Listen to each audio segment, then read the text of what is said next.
MUDA ಅನುಮೋದಿತ 20-30 site 2 BHK independent ಮನೆ ಮಾರಾಟಕ್ಕಿದೆ. ವಿಜಯನಗರ 4ನೇ ಹಂತ 2ನೇ ಫೇಸ್ ಮೈಸೂರು. ವಿಜಯನಗರದ ಪ್ರಮುಖ ವಸತಿ ಪ್ರದೇಶದಲ್ಲಿದೆ.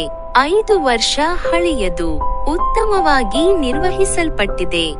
ಉತ್ತರಕ್ಕೆ ಮುಖ ಮಾಡಿರುವ ಮನೆ ವಾಸ್ತು ಪ್ರಕಾರ ನಿರ್ಮಿಸಲಾಗಿದೆ. ನಿಮ್ಮ ಕುಟುಂಬದ ಕನಸಿನ ಮನೆಯಾಗಲು ಸೂಕ್ತವಾಗಿದೆ. ಮನೆಯ ವೈಶಿಷ್ಟ್ಯಗಳು: 20x30 ಅಡಿ, 600 ಚದರ ಅಡಿ. ಮುಡ ಹಂಚಿಕೆ: 2 ವಿಶಾಲವಾದ ಮಲಗುವ ರೂಮ್, ವಿಶಾಲವಾದ ಹಾಲ್, ಪ್ರತ್ಯೇಕ ಪೂಜಾ ರೂಮ್, ಅಡುಗೆ ಮನೆ, ಸಂಕಲನ, ಉಪಯುಕ್ತ ಪ್ರದೇಶ, 2 ಸಾಮಾನ್ಯ ಬಾತ್ರೂಮ್, 2 ವಹೀಲರ್ ಪಾರ್ಕಿಂಗ್. ಉತ್ತರಕ್ಕೆ ಮುಖ ಮಾಡಿರುವ